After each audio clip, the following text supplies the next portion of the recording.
Alors pour t'introduire rapidement, Bruno, tu as 25 ans d'expérience, tu es formateur de comédiens et tu as au fur et à mesure aussi élargi ton spectre de compétences vers justement les entreprises, les entrepreneurs et dernièrement, tu as beaucoup d'avocats aussi parmi tes élèves finalement.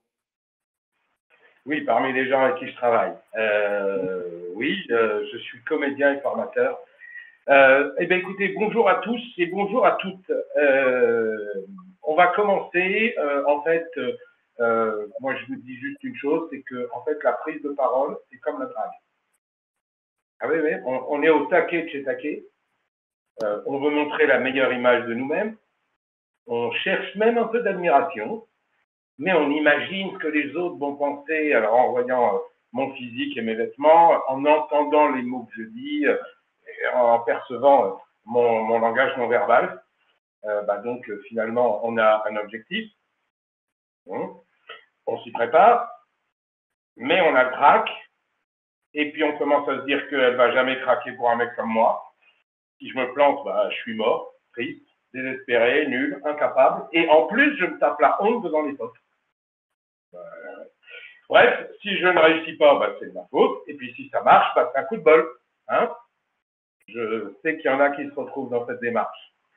Alors, à propos de coup de bol, vous pensez que Usain Bolt s'est levé un matin et dans l'après-midi, il est devenu champion du monde, champion olympique et l'homme le plus rapide du monde sur 2 jambes. Bien sûr. C'est comme Robert De Niro. Lui, bien évidemment, il est tout naturellement tous les personnages qu'il joue, du petit chauffeur désespéré de Taxi Driver à Al Capone dans Les Affranchis. Et bien sûr. Et même Michael Jackson, il a composé Thriller en sortant des toilettes et en faisant la vaisselle. Bien sûr. Et la marmotte, elle met le chocolat dans le papier alu. Mais bien sûr. Bon, là, je m'adresse à les plus vieux. Donc, en fait, ça nous paraît facile pour eux et inabordable pour nous. Oui, tout dépend aussi à qui on se compare. En fait, la seule chose qui réunit tous les modèles, c'est le travail, la formation, l'entraînement, la volonté, la résistance à l'échec, le lâcher-prise et l'acceptation de confronter notre idéal à la réalité.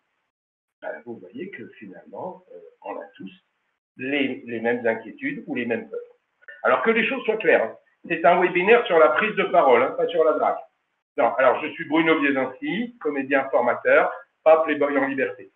Alors nous allons passer 1 heure ensemble, pendant laquelle je me propose de répondre dans la mesure de mes compétences aux questions, aux appréhensions, aux peurs ou aux interrogations que vous rencontrez et qui vous empêchent de sentir que vous avancez. Alors, je vous conseillerais des petits trucs qu'on utilise au théâtre pour faire baisser la tension, pour se concentrer, pour gérer le trac et appréhender le public. Même si dans nos métiers, il y a une chose qui diffère beaucoup entre l'avocat et le comédien, c'est que l'avocat, il fait toujours dos au public. C'est pas poli, c'est pas cool. Oui, je sais, ceux qui vous intéressent, c'est ceux qui sont devant. Mais quand même, il y a du monde derrière. Alors, je tiens tout de suite à remercier vraiment toute l'équipe de Justifit, parce que c'est une équipe bien sympathique, et mes Malika en particulier, justement de nous avoir permis cette rencontre virtuelle, certes, mais ô combien utile. Et ça, c'est aussi l'une des choses qui nous réunit. Pour moi, être utile aux garants de la loi, de la justice et de l'équité de mon pays, je vous jure que ça représente quelque chose de très important. Peut-être même que je suis en train de parler au futur président de la République. Pour vous, être utile dans la défense d'autrui, apporter votre aide à ceux qui en ont besoin, sortir quelqu'un de l'impasse, alléger ses souffrances. Ouais, bravo! Vous êtes des vrais chevaliers. Alors, peut-être qu'on va essayer de se calmer d'abord. Alors, pour se calmer d'abord, on respire. Tiens, allons-y. Ça vous dit ceux qui veulent, un tout petit exercice tout de suite. Vous vous installez bien dans votre fauteuil ou sur la chaise sur laquelle vous êtes. Vous calez bien le dos, le bas de votre dos contre le dossier. Vous posez vos bras sur les accoudoirs, vous les laissez pendre vers le sol. Et là, vous commencez à sentir le poids des mains au bout de vos bras. et une détente immédiate dans les épaules.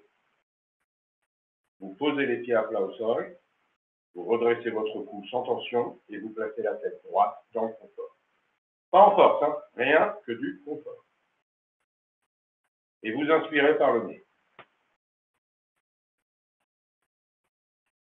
Vous gonflez votre ventre d'air et vous soufflez par la bouche, sans effort, rien que dans le confort. Et vous trouvez un rythme qui vous est agréable. J'inspire, je gonfle le ventre et je souffle par la bouche. Continuez, restez dans ce rythme et écoutez les sensations physiques que ça vous donne. Essayez de suivre cet air qui rentre dans votre corps, les tensions, les douleurs, l'air qui passe dans l'œsophage et jusqu'au ventre. Allez chercher cette détente qui vous appelle, doucement, dans le corps.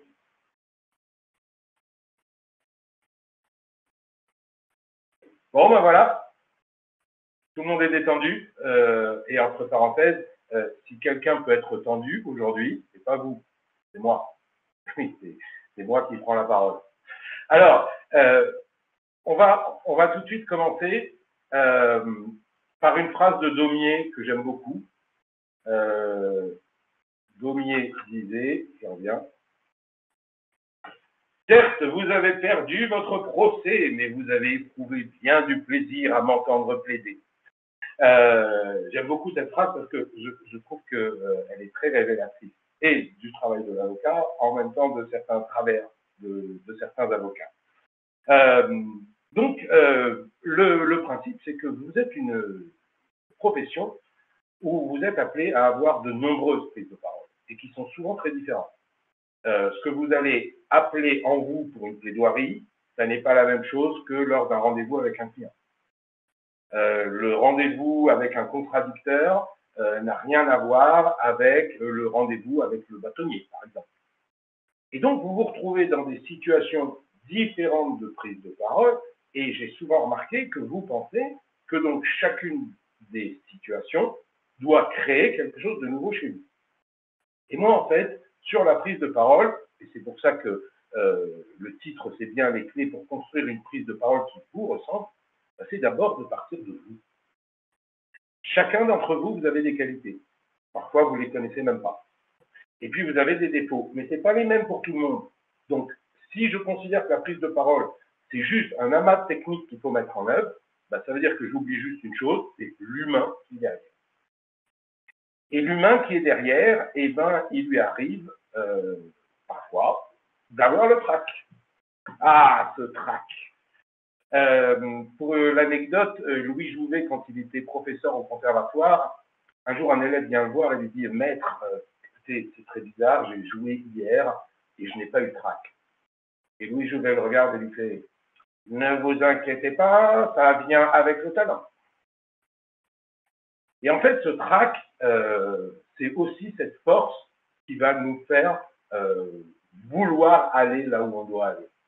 Le trac, c'est pas une peur qui nous arrête, c'est une peur qui nous pousse.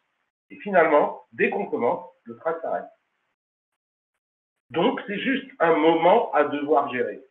Ce sentiment ce trac, il peut venir de plusieurs choses différentes. C'est souvent un sentiment de manque.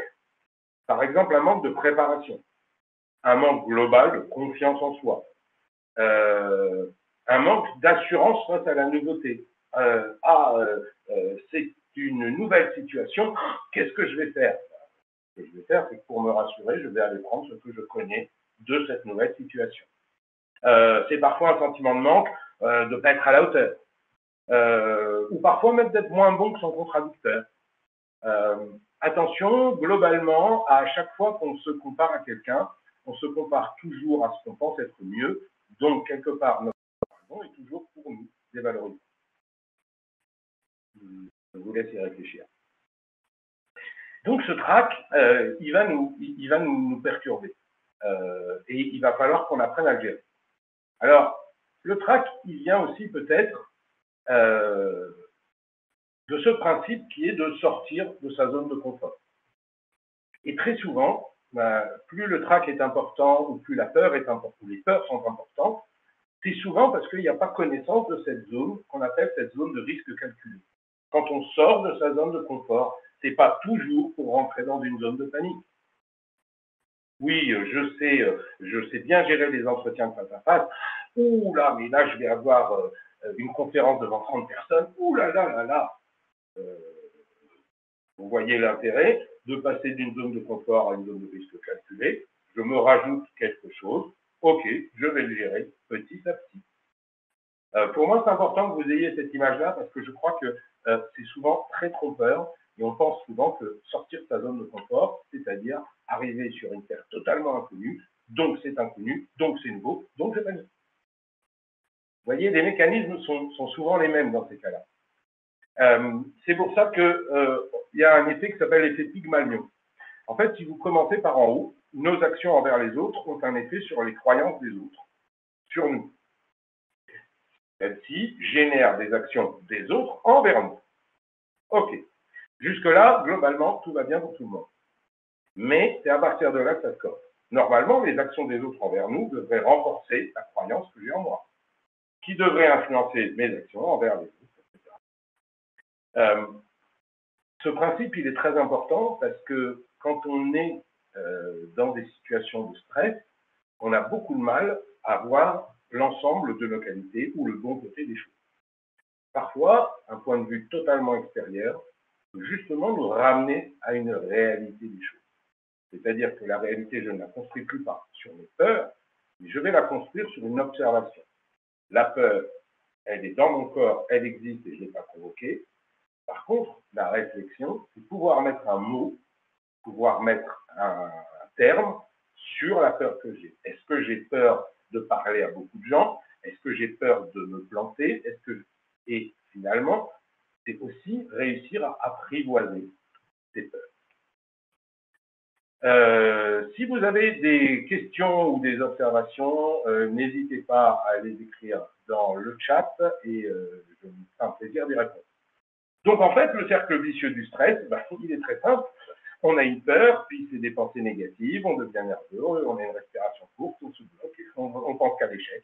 Et donc on commence en disant, bon, je suis nul, mais je vais le faire quand même. Je ne suis pas sûr que ce soit le meilleur levier de motivation qu'on puisse trouver pour une prise de parole où vous allez mettre l'entièreté de vous-même au service de votre prise de parole.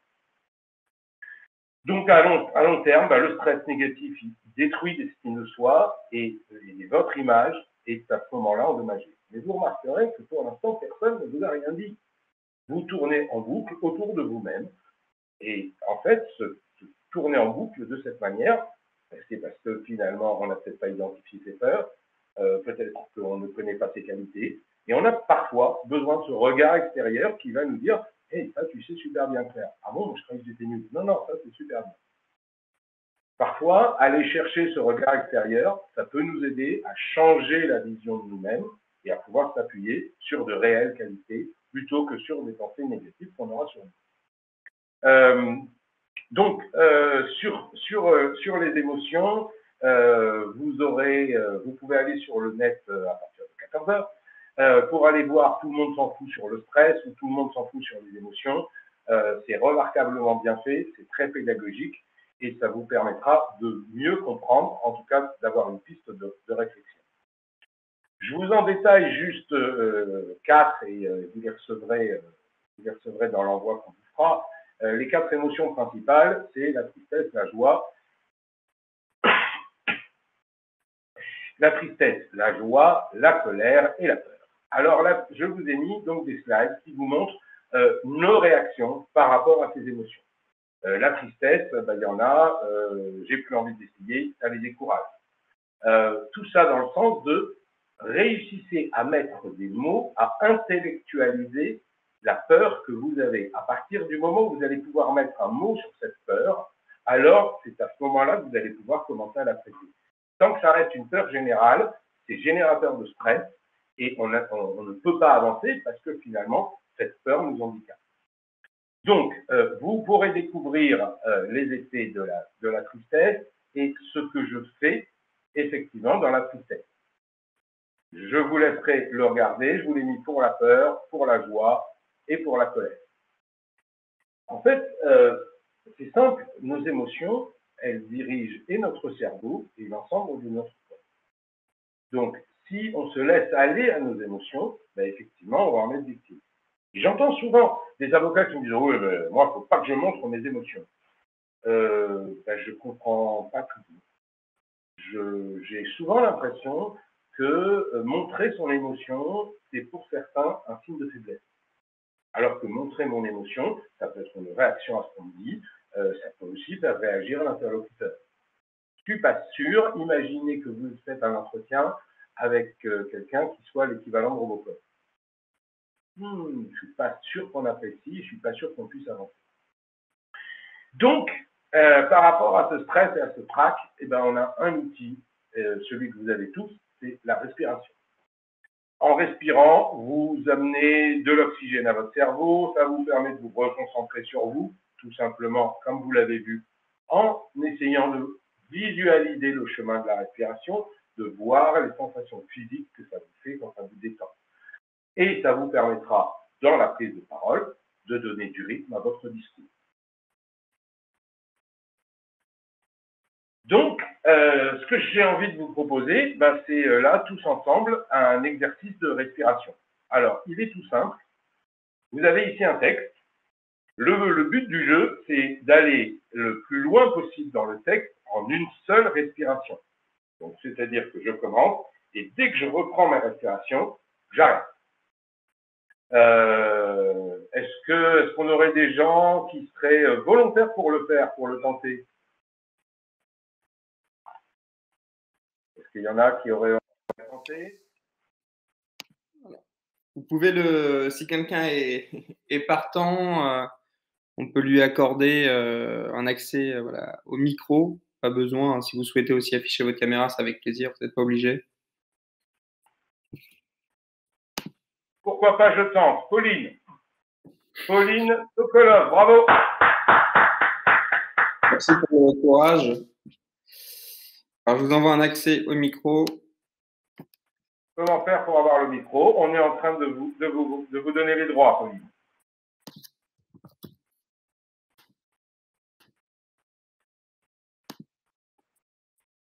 Ah, vous avez reçu une demande d'autorisation normalement.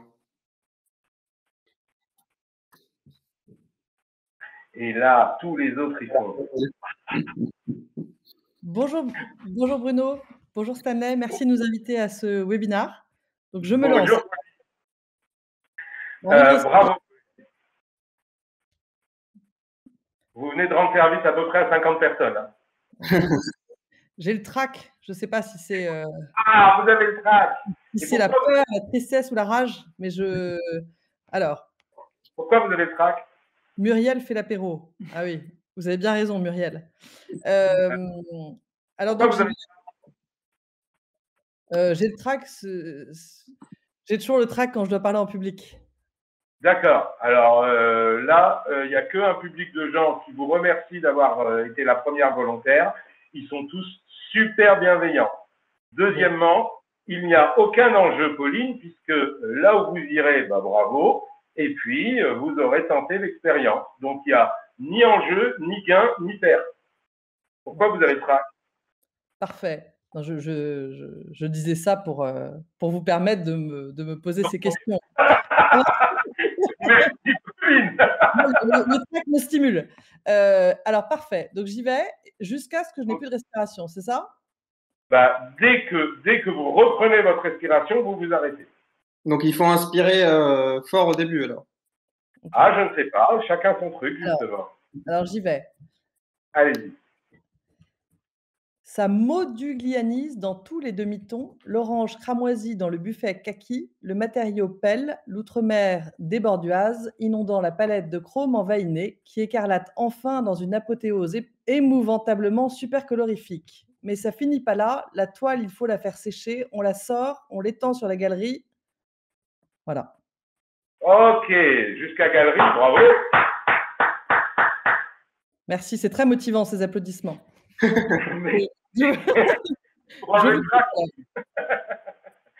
Alors, comment vous avez géré votre respiration, Pauline? Je me suis concentrée sur le texte. D'accord. Moi, ce que je trouve extraordinaire, c'est que vous avez fait quelque chose qui se fait très rarement. Vous n'êtes pas allé vite. D'habitude, les gens disent, bah, si je dois aller le plus loin possible avec la même respiration, il faut que je dise les mots très vite. Et seulement, le problème, c'est quand on dit les mots très vite, on gâche peut-être plus de respiration que quand on les dit aussi doucement que vous. C'est comme quand on court, il faut respirer lentement, c'est ça? Alors, moi, je n'ai aucun conseil sur la course. Là, vous êtes dans un domaine de totale incompétence. Moi, sur la course, non. Mais si vous le dites, c'est que c'est certainement vrai. C'est d'observation, c'est pas d'expérience. Du coup, je D'accord. C'est le fait de regarder les autres. Oui, moi, je fais du foot, je regarde la Coupe d'Europe. Ok. Ce que je vais vous demander, Pauline, c'est maintenant vous allez le reprendre. Mais par contre, ce que je vais vous demander, c'est juste, au lieu de prendre une grande inspiration, comme tout le monde en a le réflexe, c'est-à-dire de faire ça du gliadine dans tous les demi-temps, l'orange cramoisé dans le fégaci, voilà, qui n'est pas une solution. Trouvez un rythme sur 3 respirations. Et au bout de la 3e respiration, quand vous avez bien gonflé le ventre d'air, vous allez dans le texte et on verra si vous allez plus loin. Allez-y, Pauline.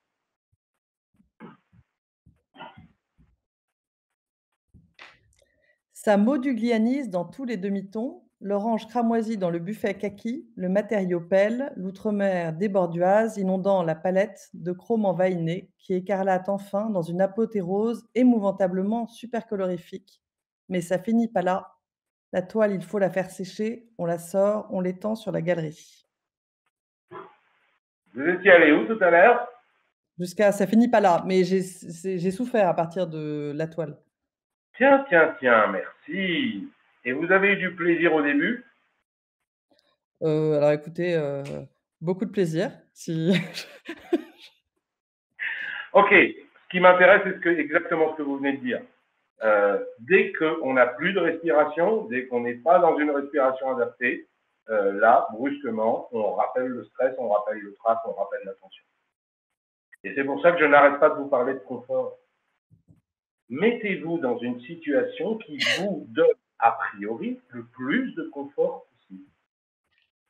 Et vous voyez que quand je vous demande de prendre 3 respirations, c'est-à-dire que vous donnez à votre corps déjà un rythme de respiration qui vous apaise, l'accueil vis-à-vis du texte est plus le même, et finalement, vous arrivez à aller plus loin. En tout cas, bravo Pauline, parce que d'habitude, on ne comprend pas grand-chose, et là, vous avez une élocution parfaite. Écoutez, je vous contacterai si je pense à une reconversion professionnelle. Merci beaucoup. D'accord. Merci à vous, Pauline. Au revoir Bruno. Au revoir Stanley. Non, restez avec nous, Pauline. Ah non, mais je désactivais mon micro. Voilà. D'accord. Merci beaucoup. Donc, vous voyez, le rapport qu'on a avec un texte et avec notre respiration, c'est finalement vous qui êtes maître de votre respiration. Et dans cette respiration, c'est là que vous allez pouvoir lire ou interpréter le texte. C'est-à-dire que d'abord, vous pensez à votre confort. Mettez-vous, vous, dans une situation qui est, on va dire, la moins stressante possible. Et ça, vous voyez que vous pouvez l'avoir par la respiration. Un autre exercice de respiration qui est assez efficace et qui travaille la cohérence cardiaque, c'est la méthode 3-6-5. Vous le faites 3 fois par jour minimum, 6 respirations en 1 minute, et vous le faites pendant 5 minutes. Vous allez voir qu'en travaillant votre respiration, vous allez travailler votre fréquence cardiaque, c'est-à-dire qu'au moment où vous allez être stressé et où ça va partir à 1000 à l'heure, avec votre respiration, en fait, vous allez contrôler les réactions physiologiques de votre corps. Non pas mentales, j'ai peur, je vais me planter, mais toutes ces réactions physiologiques que votre corps produit au moment du stress, au moment du trac, au moment d'une prise de parole, par exemple. Excuse-moi Bruno, comment on peut appliquer ça pendant un entretien, un rendez-vous avec un client, pendant une audience, quand on est dans le vif du sujet? Parce que ça, je suppose, c'est très bien pour des exercices finalement un peu isolés, mais pendant le cours de l'activité, comment est-ce qu'on peut mettre ça en place? Alors, évidemment, merci de ta question, Stanley. La méthode 3-6-5, oui, c'est des exercices qu'on fait, c'est certainement pas pendant la prise de parole. Ouais, c'est ça. Ce dont je parle, de ce confort dans sa respiration, c'est de se donner ce confort-là. C'est exactement, si je rentre dans une salle et que j'ai le choix de mon fauteuil, s'il y en a un avec des coussins et des accoudoirs et un qui est un tabouret en bois, je ne sais pas si je suis un extraterrestre, mais moi je vais aller sur celle sur laquelle je vais être le mieux assis.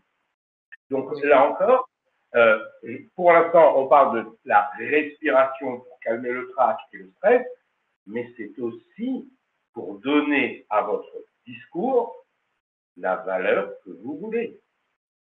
Donc, je cherche par la respiration au préalable à faire redescendre la pression pour pouvoir être en face de mon interlocuteur et être beaucoup plus dans l'écoute de ce qu'il me dit que dans la réflexion de ce que je suis en train de ressentir.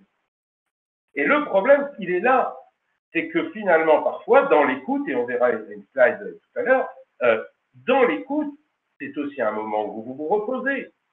Donc moi, j'écoute mon interlocuteur, je n'ai pas à être en tension, je dois être totalement ouvert à ce qu'il va me dire. Donc, allez chercher pendant vos prises de parole, pendant vos entretiens, les moments où vous pouvez baisser la pression, les moments où vous pouvez vous calmer. D'accord. On a aussi constaté que le stress peut endommager l'écoute. Complètement. Ouais. Et là, franchement, quand vous êtes dans un entretien avec quelqu'un, bah, c'est au moment où lui, il prend la parole qui peut être tendu. Mais normalement, vous, au moment de l'écoute, bah, vous avez juste à vous concentrer sur ce qu'il va dire. Donc, vous ne pensez plus à vos petits problèmes de peur, vous ne pensez plus à vos petits problèmes de main moite, vous ne pensez plus à vos problèmes de respiration, vous ne pensez que à écouter et à entendre ce que dit l'autre. Et pour moi, l'écoute, c'est un vrai moment intense qui peut se faire dans le confort et dans l'attention.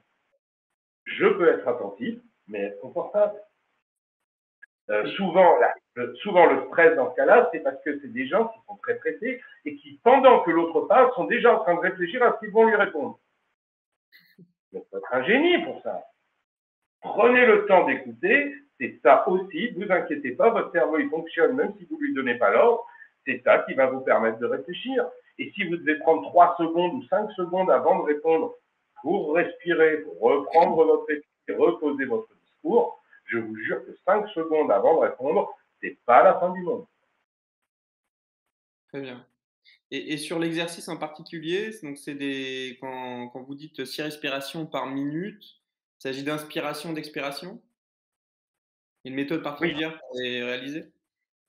En fait, c'est j'inspire par le nez, je souffle. Combien? 5 secondes dans le… Le principe, c'est de se vider de l'air qu'on aura rempli. Et en fait, on arrive à remplir plus vite qu'on ne vide.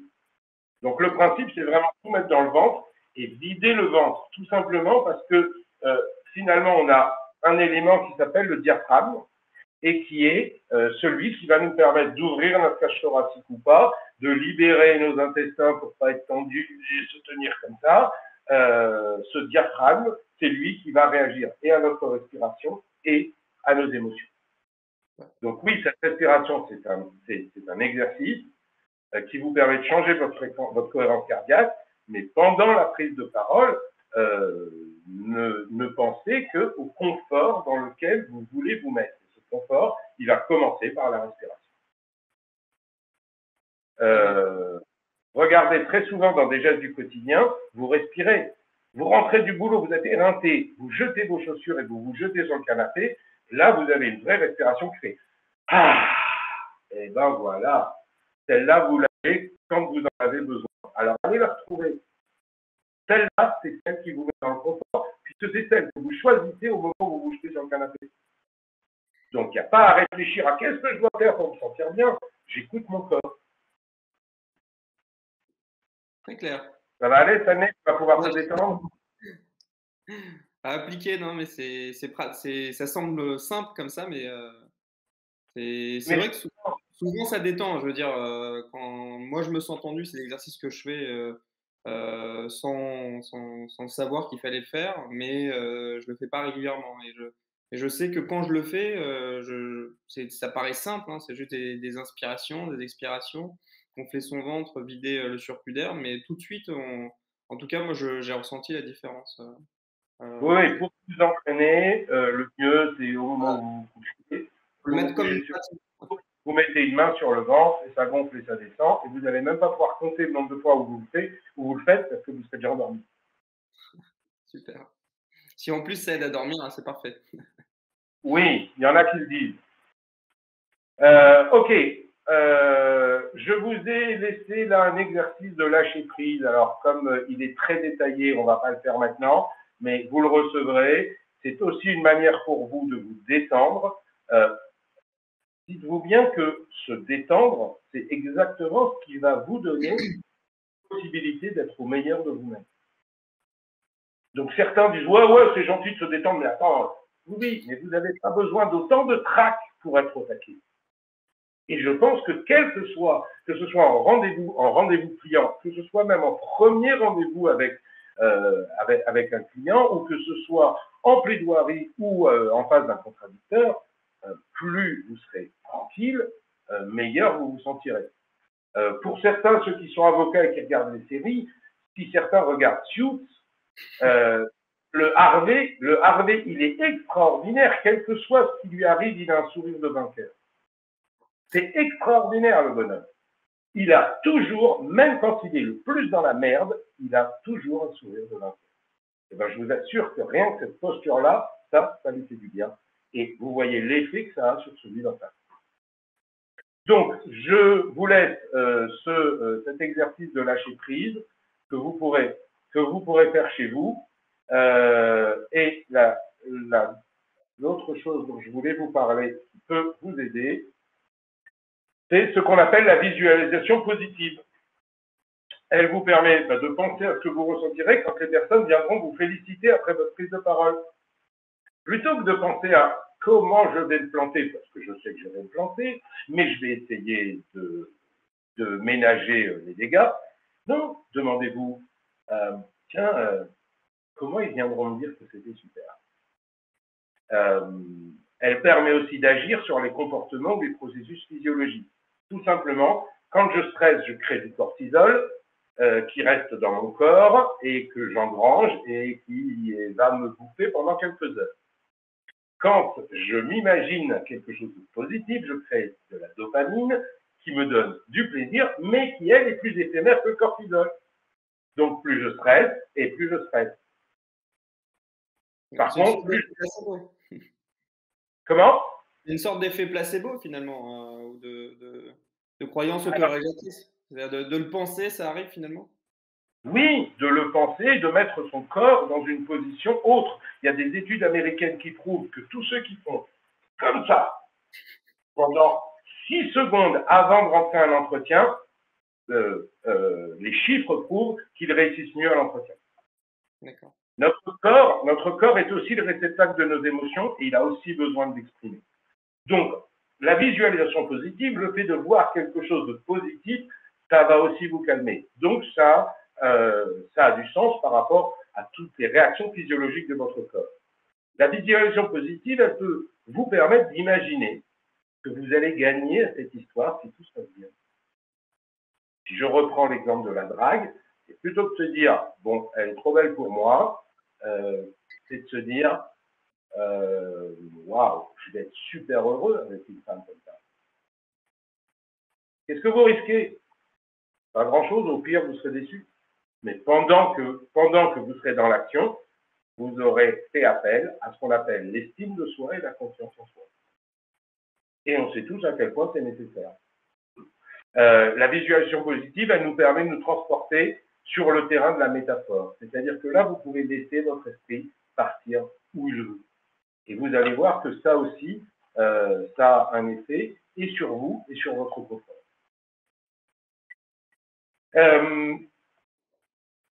La dernière chose, parce que je vous en ai parlé, j'ai parlé de l'écoute, de la reformulation et de la synthèse. Et je vous disais que finalement, dans l'écoute est une zone où vous devez être attentif, oui, mais vous n'êtes pas tendu, puisque c'est l'autre qui est en train de parler. Et cette écoute, elle peut être active, relancer l'interlocuteur. Ah bon, comment ça? Parfois le suffit. Et dans l'écoute, c'est là que c'est un moment pour vous, qui est un moment de confort, parce que vous écoutez l'autre et petit à petit, vous pouvez noter les éléments et vous allez répondre aux éléments. Donc, dans la synthèse, quand vous allez proposer, dans la reformulation, vous allez proposer à l'autre de répéter, par exemple, ce qu'il a dit dans des termes qu'il va entendre. Là encore, vous voyez qu'il n'y a aucune prise de risque, puisque j'ai écouté, il a dit ça, je ne fais que reprendre ce qu'il a dit pour m'assurer d'avoir bien compris, et donc ensuite de pouvoir faire la synthèse. Donc, si j'ai bien compris, finalement, c'est ça que vous me dites. Et en fait, pourquoi je vous donne ce schéma? Parce que je pense qu'il est aussi important pour vous que les principes de respiration ou de gestion des émotions. Tout simplement parce que je pense que c'est l'une des choses que vous retrouvez dans l'ensemble de vos prises de parole. Que ce soit en plaidoirie, que ce soit en face d'un contradicteur ou que ce soit en face d'un client. Et en fait, peut-être que pour certains, de pouvoir s'appuyer sur un modèle comme celui-là et que vous vous disiez, OK, j'ai mon écoute, j'ai ma reformulation et ma synthèse, OK, je suis dans un terrain connu, je sais écouter, je sais synthétiser, je sais reformuler. Donc, si je sais le faire, donc ça va bien. C'est de pouvoir profiter du confort que vous pouvez avoir au moment où vous pouvez l'avoir. Trop souvent, le principe, quand on oublie la visualisation positive et qu'on manque d'estime de soi, c'est comme je disais dans l'introduction, bon, de toute façon, elle va pas m'aimer, elle va me trouver nul, et puis je vais avoir la honte devant les autres. Je pense que pour la prise de parole, à partir du moment où vous investissez un maximum de vous-même, il est important d'être aussi en paix avec soi-même un peu au début. Donc oui, il va falloir de l'entraînement, de la préparation, mais avec de l'entraînement et de la préparation, vous deviendrez peut-être un Usain Bolt de la plaidoirie, vous deviendrez peut-être un Robert De Niro des rendez-vous avec les contradicteurs, et peut-être que vous deviendrez un Michael Jackson des médiations, qui vous met en jour du code des médiations. Voilà, c'est juste de l'entraînement qui va créer chez vous la possibilité de croire en vos capacités. Donc, allez-y, croyez en vous, tentez des choses, sortez parfois de votre zone de confort, on n'est pas toujours dans la zone de panique, et puis vous aurez des grandes réussites qu'il faudra bien retenir, puis des petits échecs qui ne feront qu'une chose, c'est vous faire progresser. J'ai commencé par Daumier et je finirai par Nelson Mandela. Nelson Mandela disait, je ne perds jamais. Soit j'apprends, soit je gagne. À vous de jouer.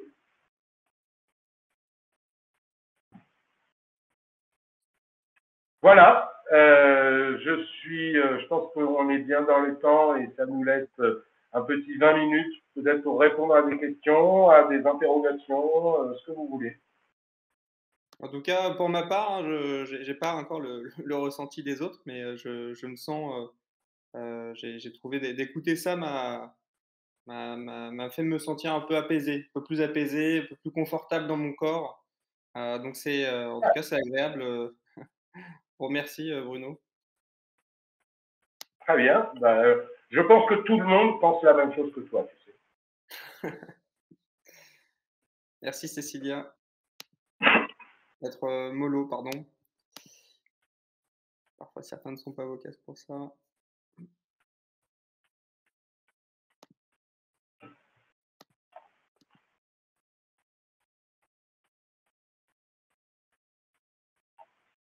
Alors, qu'est-ce qu'on a comme question? Ah, bah non, mais en tout cas, beaucoup de remerciements hein, de la part des participants. Super. Hein.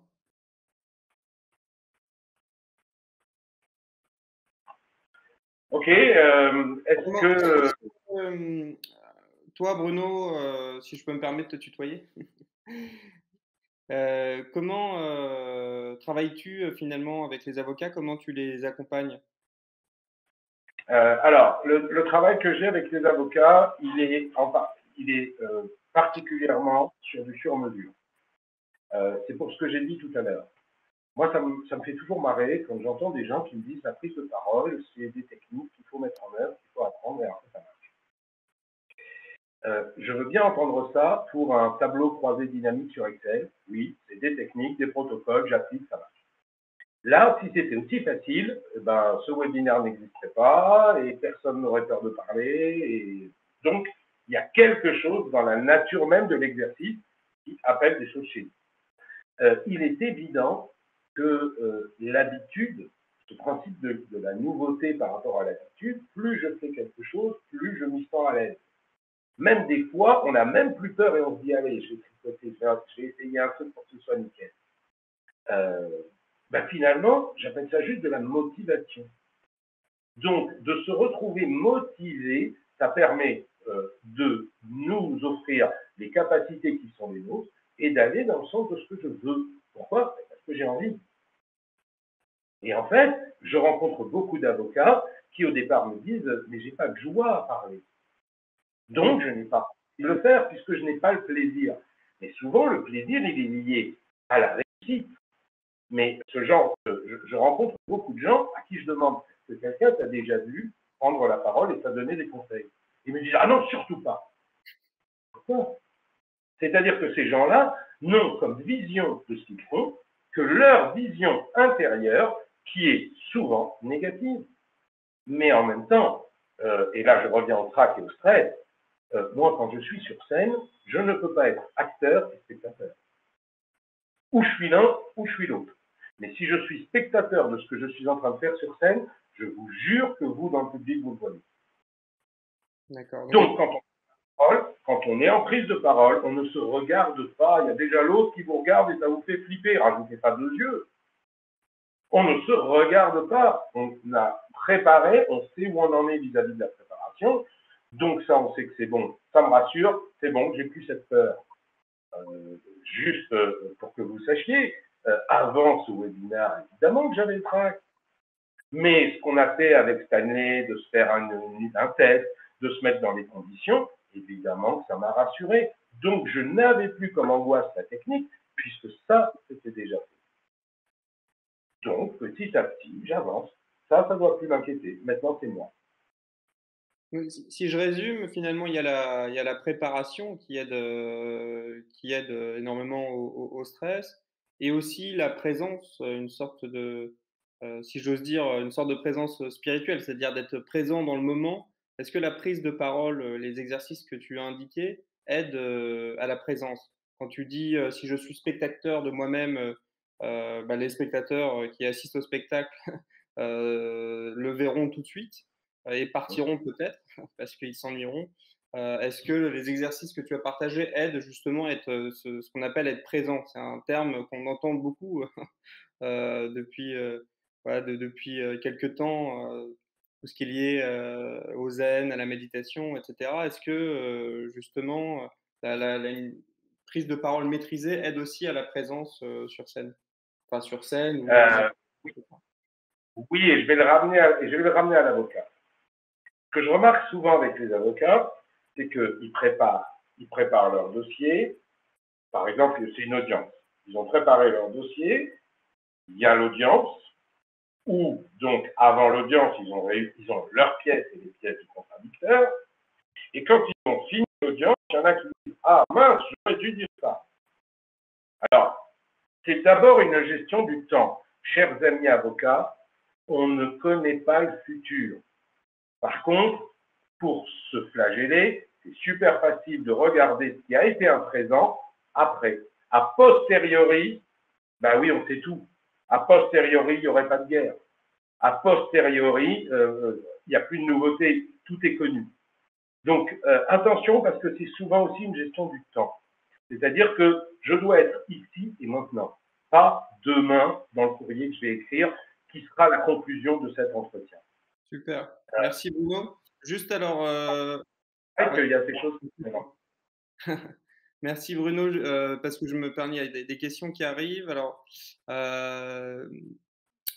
Dominique Tourelle, la mode est à la prise de parole et aux échanges debout plutôt qu'assis. Existe-t-il des techniques différentes entre une prise de parole assis et debout? vrai qu'on n'y pense pas beaucoup, mais en termes de technique, entre debout et assis, y a-t-il une technique différente? Bon, il m'arrive de parler à quelqu'un couché, mais il n'y a qu'une personne.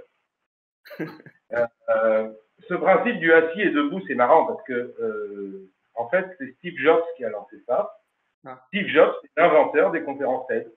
Et on a une personne sur scène qui marche doucement. Et c'est très drôle parce que, a priori, on pourrait se dire, c'est dingue, sois stable, prends une place derrière un pupitre. Non, lui, il a réussi à créer cette chose-là. Alors, là encore, les prises de parole assis ou debout, moi j'ai envie de vous dire, si vous avez le choix, choisissez celle dans laquelle vous êtes le plus à l'aise. Si vous avez l'habitude pour parler ou si vous vous sentez plus à l'aise de le faire debout, alors faites-le debout. Maintenant, vous allez avoir comme contrainte que l'endroit où vous allez prendre la parole, ben, peut-être qu'il ne va pas vous permettre d'être debout. Ou peut-être qu'il ne va pas vous permettre d'être assis. Moi, je sais que c'est aussi quelque chose avant mes prises de parole. J'aime beaucoup voir l'espace où je vais prendre la parole. Là encore, pour m'enlever cette nouveauté, je ne vais pas découvrir. Donc, assis ou debout, moi, j'ai tendance à dire que c'est d'abord choisissez votre confort et ensuite, si c'est une contrainte, alors oui, bah, il faudra s'entraîner pour que vous puissiez être suffisamment à l'aise pour que votre discours passe comme vous avez envie de le faire passer. très bien. Quentin Misséou, merci beaucoup pour ces conseils. Pouvez-vous également nous dire un mot sur la communication non verbale et l'attitude corporelle dont on entend, moi j'ajoute, dont on entend beaucoup parler effectivement? Super. Alors, je vous ai dit tout à l'heure, le corps ne ment pas. Pour ceux qui ont l'habitude de parler avec les mains, vous ne vous demandez jamais quels gestes doivent faire vos mains pour illustrer votre discours. Et pourtant, vos mains disent exactement ce qui est en cohérence avec votre discours. Et vous n'y réfléchissez pas. De la même manière que quand vous marchez dans la rue, pour marcher, vous ne vous dites pas « je dois plier le genou droit et poser le talon du pied droit d'abord sur le sol, déployer mon pied, me relever sur les orteils pour replier le genou ». Non, vous le faites automatiquement, votre corps le fait et vous avez entière confiance en ça puisque vous ne vous posez jamais la question de comment je dois marcher. Donc, oui, le langage du corps, il va souvent aller vers la clarté de mon discours. Maintenant, on sait aussi que si vous êtes un peu bloqué, si vous êtes tendu, bah, brusquement, vous n'allez pas avoir les mêmes réactions corporelles. Vous imaginez si depuis tout à l'heure, je vous avais écouté comme ça. Alors, je peux avoir un super sourire, hein, je peux vous dire des trucs super intelligents, mais vous n'arriverez pas à m'écouter. Parce que la seule chose que vous verrez, c'est il est pas à l'aise, le bonhomme. Donc, c'est-à-dire que mon corps, moi, je sais qu'il exprime des choses pour les autres, mais je sais aussi que les autres vont aussi regarder mon corps pour comprendre ce que je dis. Donc, dans l'attitude corporelle, ce qui est important, c'est de pouvoir être en accord avec ce que je suis en train de dire. Je peux avoir un geste brusque si j'ai quelque chose à dire qui le mérite. Mais sinon, mon corps va me suivre. Je t'aime. Et si vous dites je t'aime, là, il y a un truc qui ne va pas. Donc, moi, ce que j'ai tendance à dire, c'est sur ce langage corporel, vous en avez un. Il y a certainement parfois des petits défauts. Par exemple, les femmes, quand elles viennent se mettre debout, certaines femmes ont tendance à croiser les jambes, même debout. Ben, regardez quelqu'un dans votre vie, dans la rue, où vous voulez. Regardez les gens quand ils sont debout en face de vous. Et ben, vous allez voir que quelqu'un qui a les deux pieds par terre et qui paraît stable, et ben, il nous paraît plus stable que la personne qui a les jambes croisées. Donc, le langage corporel parle. Ce qui est intéressant, et c'est ça que je travaille aussi avec les avocats quand je travaille avec eux, c'est qu'ils soient en accord avec ce que j'ai envie de dire. Et globalement, votre corps, je vous assure, il vous obéit.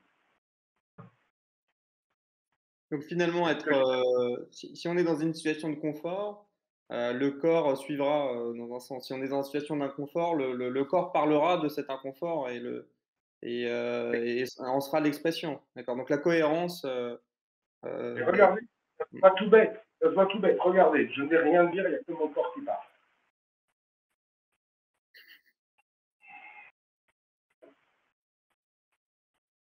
Vous avez tous, à ce moment-là, une image de moi. Vous avez même construit un jugement sur le bonhomme. Alors que si je suis comme ça et que je vous écoute,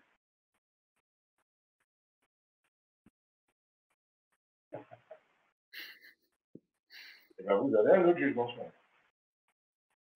Donc oui, le langage corporel, il est important. Il est important qu'il corresponde à ce que vous êtes en train de sentir. Oui. Ne le mettez pas en guerre avec ce que vous êtes en train de faire. Et en général, on se met en guerre quand on compare, quand je veux me comparer, moi qui débute en prise de parole, et je dis oh, qu'est-ce que j'aimerais bien comme Steve Jobs. Oui, on peut commencer le jogging et vouloir être Usain Bolt, oui. Mais cette comparaison, elle nous fait plus mal qu'elle nous donne de l'ambition. Donc c'est d'avancer petit à petit. Mais surtout, je pense que le besoin de quelqu'un qui peut nous dire ce qu'il voit de nous, je pense que c'est très très important. Et en tout cas, c'est le travail que j'ai aussi avec les avocats quand je suis en coaching avec eux, c'est d'être aussi ce miroir, mais ce miroir neutre, pas ce miroir que vous pouvez avoir quand vous vous regardez dans la glace et que vous vous dites ah, je suis bien moche aujourd'hui. Non, non, moi, j'ai choisi la technique de Patrick Devers dans Coup de tête. À un moment, il se met en smoking blanc, il se regarde dans la glace et il dit si j'étais une femme, je tomberais immédiatement amoureuse de moi. Je me le dis très souvent avant de monter sur scène. Je vous assure, ça fait un bien fou. Est-ce que j'ai répondu à la question? J'ai l'impression. Oui, Dominique, quelle sensibilité, passionnante ces explications, ponctuées par des silences qui parlent autant que les mots. Alors, c'est génial, Dominique. Vous voyez que les silences dans un discours, ils n'empêchent pas l'écoute. Par contre, mes silences, je vais m'en servir pour deux choses. Premièrement, donner du poids à mon discours. Deuxièmement, et ça vous ne le voyez pas, je suis en train de réfléchir à la phrase que je vais dire après. Mais ça, je ne suis pas obligé de vous le montrer. Et donc, pendant ces silences, finalement, je laisse la possibilité à l'autre de comprendre ce que je viens de dire, de me suivre, et moi, j'ai le temps de réfléchir pour ne pas être dans la logorée ou dans je bétonne en disant plein de mots et en finissant ma phrase par voilà. Non, à chaque fois que vous finissez une phrase par voilà, ça veut dire que vous en avez rajouté, que ce n'était pas nécessaire et que vous dites, et vous dites bien clairement à votre interlocuteur, bon, je comprends que je saoule, je vais m'arrêter là. Voilà l'effet de ce voilà en fin de phrase.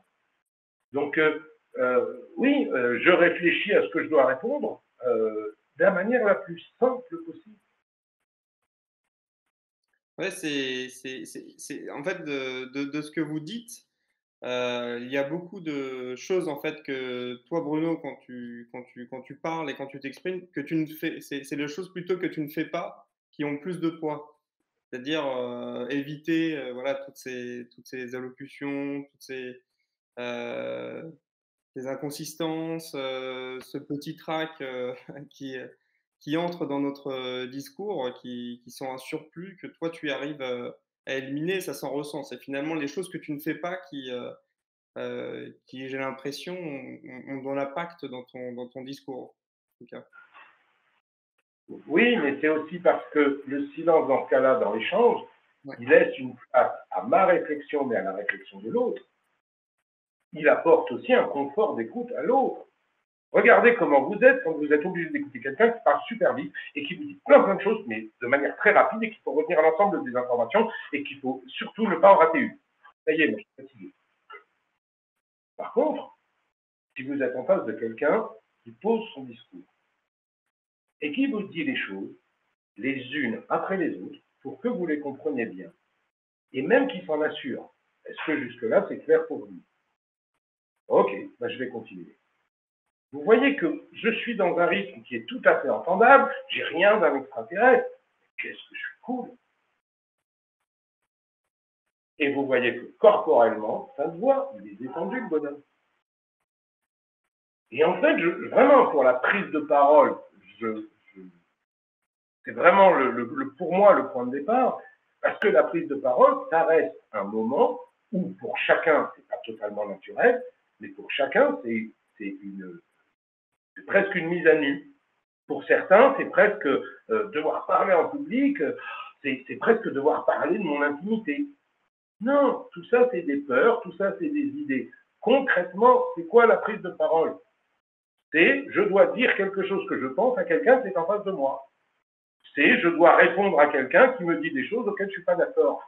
Quand vous êtes à un repas avec des potes, il vous arrive de réfléchir avant votre prise de parole à table? Non. Pourquoi? Parce que vous n'y mettez pas un enjeu particulier et parce que brusquement, vous êtes en confiance. Et donc, à partir du moment où vous êtes en confiance, vous n'avez plus les mêmes enjeux et les mêmes peurs. Et bien, quand les enjeux et les peurs disparaissent, finalement, on est à l'aise avec soi-même et on est à l'aise avec ce qu'on va dire. On peut avoir quelqu'un qui ne va pas être d'accord, mais peu importe. Moi, c'est mon avis, je le donne. Tu n'es pas d'accord, on peut en discuter. Et je pars souvent de toutes ces situations réelles et concrètes que tout le monde connaît, pour bien montrer qu'on a chacun en nous la capacité de le faire. Il y en a qui vont être un peu plus doués, il y en a qui vont avoir besoin de moins de travail, d'autres de plus de travail technique, d'autres travaillent sur les émotions. Ok, mais au final, c'est pas la prise de parole qui est compliquée. C'est le fait de me dire que je vais être celui qu'on va regarder et juger.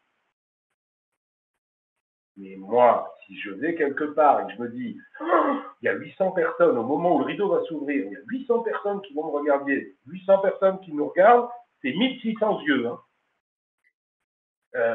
Mais je pourrais me dire, mais non, il ne va pas, ça n'a rien de naturel, tout ça. Mais j'y vais pourquoi? Parce que j'ai du plaisir.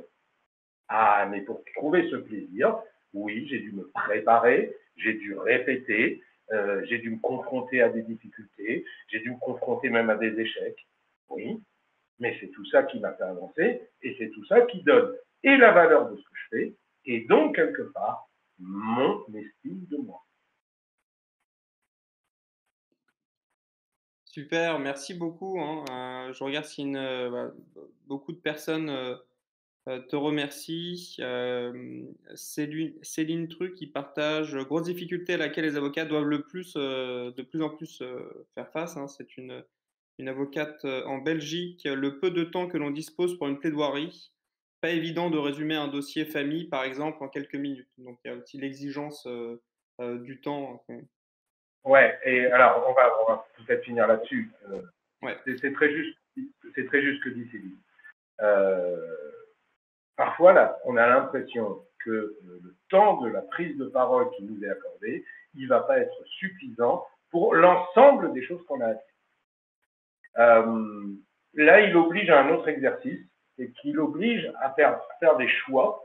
Donc, je n'ai pas le temps dans ma présentation de présenter l'ensemble des choses du dossier. Ok, donc je vais devoir faire un arbitrage. Qu'est-ce que je vais choisir comme argument sur lequel je dois m'appuyer pour que je puisse avoir raison? Quelque part, Céline, la question, c'est un peu une question de bétonneuse. C'est-à-dire que Céline, elle veut pouvoir tout dire du dossier dans la plaidoirie. Mais en fait, je crois que vous ne le faites jamais. Ça me paraît fou de pouvoir se dire que dans un dossier famille, on aura dit tout ce qu'on a dans les cotes et les sous-cotes du dossier. Je ne suis pas sûr. Donc oui, là, ça vous demande un arbitrage. Ça demande dans le travail de préparation, effectivement, de faire des choix qui sont ceux qui vont vous rassurer le plus de les dire. Et parfois, faites confiance aussi à l'intelligence du public. C'est-à-dire, il y a peut-être des choses que vous allez induire et que vous n'êtes pas obligé de dire. Votre raisonnement va bien faire comprendre que Mais oui, l'argument du temps, en fait, c'est au départ, ça apparaît comme une difficulté. Petit à petit, ça demande des arbitrages, mais un peu comme parfois, on n'a pas beaucoup de temps dans une rencontre. Ces histoires d'ascenseur pitch, oui, je vais me présenter en 30 secondes. Ça n'a rien de naturel. Bah oui, bah donc ça se travaille. Là, le principe, c'est si j'ai une vraie contrainte de temps qui m'empêche de pouvoir dire tout ce que j'aurais eu envie de dire, eh ben, je vais devoir choisir et mettre en scène, ranger bien ces arguments pour que les gens puissent comprendre le raisonnement que j'ai voulu avoir sur le dossier. Merci beaucoup, Bruno. Ouais. Elle te remercie, Céline, te remercie de ta réponse. On arrive à la fin. Encore une fois, merci Bruno. C'est passé très vite. Vous allez recevoir quand on va arrêter le webinaire un petit questionnaire pour noter la conférence. Et donc on vous envoie tous les éléments dont on a parlé pendant cette session. Je vous remercie. Merci Et à vous. un prochain webinaire pour nos clients et pour les avocats. On en anime un à deux par mois. Donc voilà, restez connectés, comme on dit. Au revoir. Au revoir à tous.